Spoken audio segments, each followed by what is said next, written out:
Here I am, boys and girls, in my little studio. My name is John Wellington Wells, but you can call me John. Yes, difficult really, isn't it, this talking to camera thing? But anyway, this is me in my little, shall we say studio? I don't know.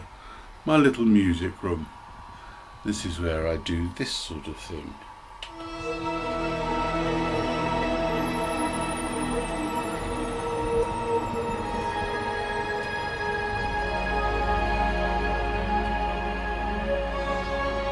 And sometimes this sort of thing.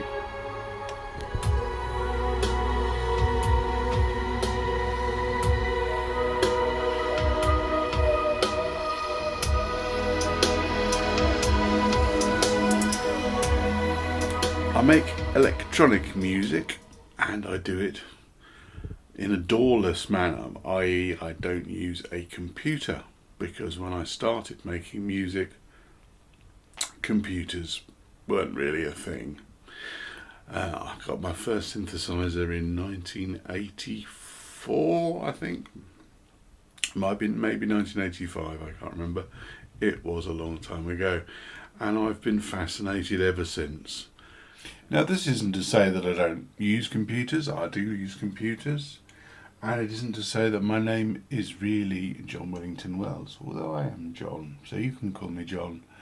This is the real John Wellington Wells, who is the sorcerer, which I have been accused of being an electronic sorcerer. My name is John Wellington Wells. I'm a dealer in magical spells, in blessings and curses, and ever-filled purses, in prophecies, witches and Spot of Gilbert and Sullivan. Marvellous stuff.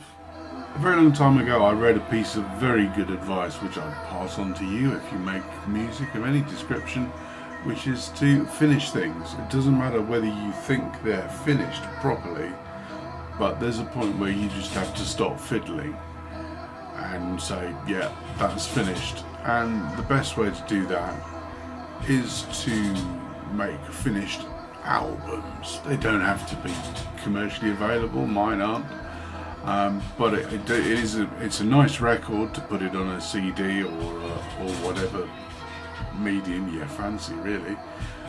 So I always compile 4 or 5 tracks onto a CD, give it a name, burn it, stick it on the shelf, and then you can listen to it later, and sometimes you'll be surprised how good it is. Sometimes you'll be surprised how bad it is.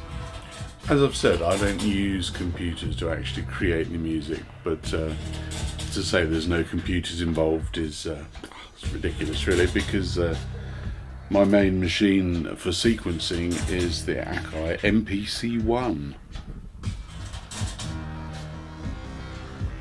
And sitting beside that is the main recorder, the 1010 Music Blue Box, which is a recorder and mixer of 12 stereo channels, which is great. These are my main instruments. They are all sequenced, as I say, from the MPC-1, some via a MIDI network, via a MIDI through box, and some via USB, via a USB hub which powers them and also runs MIDI to them via USB, which is very convenient, doing it all with one wire. The instruments then are submixed in 3 submixers over here. There's 3 Behringer mixers there, 2 of the larger ones and 1 of the smaller ones, but it's quite a lot of channels, and then they submix into the blue box down there. One thing that I really hate is having to fummage around when you want to plug something in and get it going. So everything is plugged in that I can possibly fit in, and I just have to bring up a channel and there it is if I fancy having a bit of Streichfeld or Blofeld or something. Big fan of Waldorf synth, so shout out to them. When I first started making electronic music back in the 80s, I first encountered a drum machine which was a Dr. Rhythm Graphic. Marvellous thing. Roland's last actual analogue drum machine, brother of the famous 808 and 626 and so on. And what really turned me on as a not very good musician, if at all musician, was that I could take a trigger out of this, stick it into an SH-101 and a Juno 60 and trigger the little sequencer and the arpeggiator, and it would play music in time better than I could ever hope to.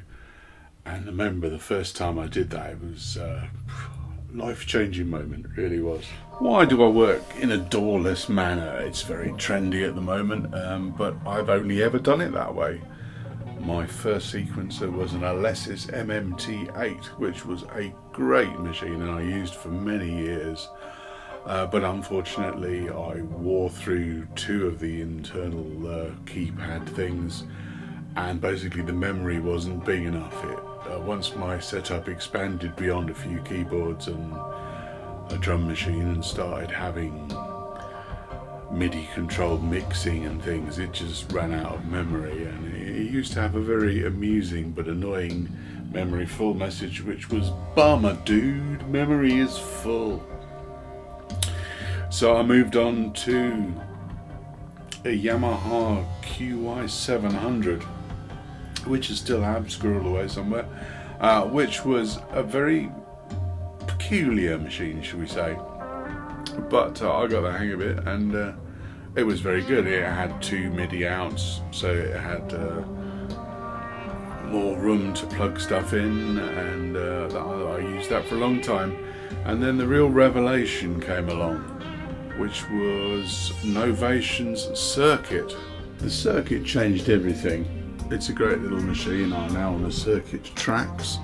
I've had, for a while I had a setup that involved two original generation circuits as the main sequencers, and I've got a circuit monostation as well, which is a cracking synth, really good for bass, really solid and full. Fat, I believe is the phrase, fat. Well, I think that's enough for this episode, and I hope you've enjoyed it. If you have, like and subscribe and leave some comments, and if you haven't, just go and watch Bo Beats, because he's much better at this than me, or Marvellous Nick over on Sonic. Cheers. Bye bye.